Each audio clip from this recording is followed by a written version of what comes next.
bienvenue dans cette nouvelle édition d'I Love BTB Weekly Update avec cette semaine le match à l'affiche entre les échelons 2e au classement et les Katrina FR 3e. Les deux équipes ont sorti l'artillerie lourde pour ce match au sommet. Ça se passe sur Last Resort en one bomb et c'est parti. Et on se retrouve tout de suite pour le début de cette première manche avec les échelons en défense, les KFR en attaque. On a vu ici un KFR faire une passe pour Spirit qui avait le camo.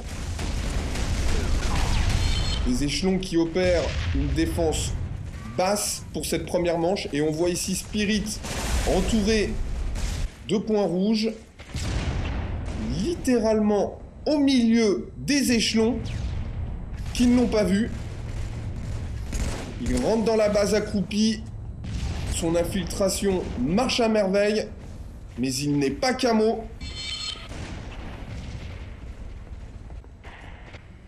Pendant ce temps-là, Unwise prend l'arrière de la base. Ils sont 2 KFR à l'intérieur. Mais Unwise est tout de suite repéré. L'avantage d'une défense basse, c'est que ça permet très vite d'être sur la bombe. Et c'est ce que l'on voit ici en application. Les échelons arrivent à désamorcer.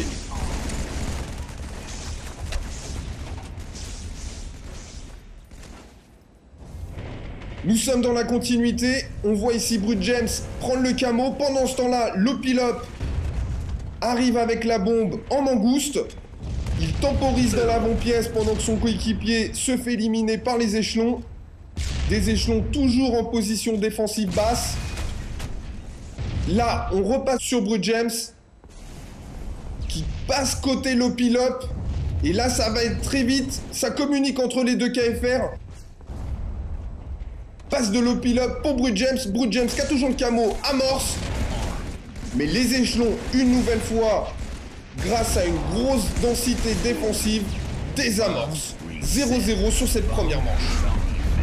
Et nous passons cette fois à la défense KFR. Et pour cette occasion, et pour la première fois dans une Weekly Update, nous allons procéder à un interview en direct. En l'occurrence, c'est KFR Lunatic. Salut Lunatic. Salut Yulunj. Et j'en viens tout de suite à ma question. On vous voit ici faire une très bonne défense bien haute qui fait que les échelons ne marquent pas. Par contre, sur votre deuxième, vous êtes beaucoup plus bas et donc vous encaissez la bombe. Que s'est-il passé? Donc sur la première défense, on décide de se placer très haut et d'essayer de stopper l'avancée des E360 sur leur plage. C'est voulu, c'est volontaire. Donc on forme une ligne sur la passerelle du laser ancien camo, une personne à l'ancien camo justement, et encore une personne au camp Foreman pour bloquer l'entrée de la grotte, et 2 kamikazes qui rushent chez eux pour vraiment les bloquer. Donc ça a fonctionné super bien sur les manches, vous pouvez le voir. Maintenant, pourquoi, comme tu le dis si bien, on n'a pas fait pareil sur la dernière manche? Alors là, le problème, des joueurs qui sont morts un peu trop tôt, je pense, pendant que d'autres étaient à l'extérieur. Du coup, les E360 peuvent avancer tranquillement. Et voilà, le moral, je sais pas, il y a eu quelque chose dans cette manche qui a fait qu'on a été moins agressif. On s'est retrouvé les 8 bloqués en base, donc il en a pas fallu moins aux collègues E360. Eh bien merci Lunatic pour cette première dans une Weekly Update. J'espère bien te retrouver, toi et ton équipe, au final I Love BTB en mai, en espérant que vous ayez pour vous la même réussite que l'année dernière. Salut Lunatic. Merci Yulunj, pas de problème, on sera là en mai, vivement les finales comme tu dis, on y a hâte d'y être. En tout cas, on va tout faire pour être prêt et super entraîné pour vous présenter du gros BTB. Allez, à plus, ciao. Et on se retrouve pour la deuxième attaque KFR avec pas moins de 6 KFR en attaque rapide, un Ghost, un Warthog et une Mangouste avec la bombe. Et c'est parti. Le Ghost est premier, en deuxième, le Warthog, en troisième, avec la bombe, la Mangouste.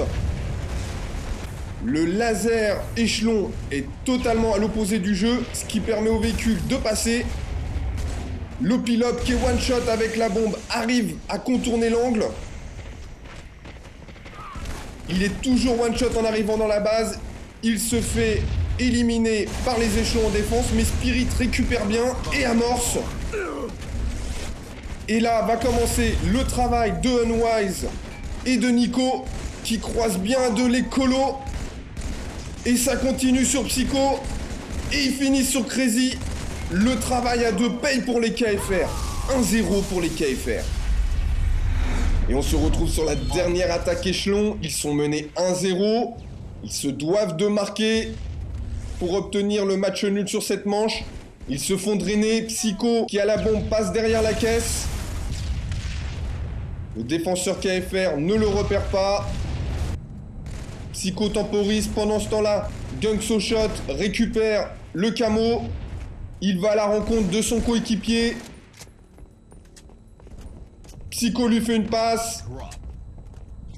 Gunkso, maintenant, a la bombe entre les mains. Il pénètre la base, élimine le défenseur, il sait qu'il est repéré. Il y va en pick and drop. Il amorce. Non, les KFR font une belle défense. Mais c'est tant mieux pour les échelons qui sont pas encore positionnés en attaque. Et en voici 3 qui arrivent par le haut. Pendant ce temps-là, les colos à amorcer. Et les échelons qui font le même coup que les KFR sur la première manche travaillent tout en croisé avec en haut Squawk à gauche, Fantôme, Crazy. Ça croise dans tous les sens. Les Katrina ne peuvent rien faire. Brut James, Nico puis Spirit seront éliminés sur cette action. 1-1 sur cette manche.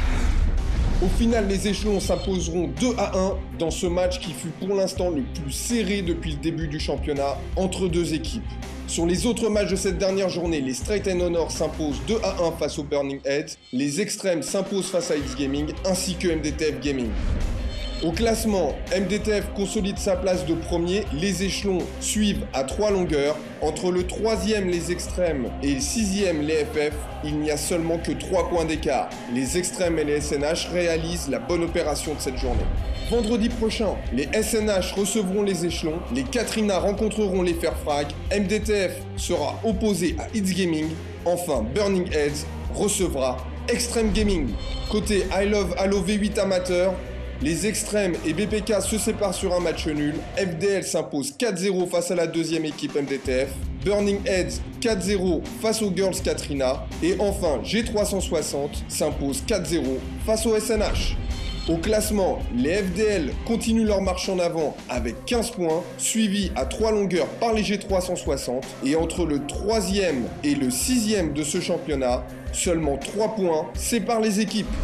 Vendredi prochain, SNH rencontre Burning Heads, les Girls rencontrent les FDL, les MDTF accueilleront les Extrêmes et enfin G360 accueillera Best Pro Killer. À vendredi prochain pour du gros BTB sur ilovebtb.com.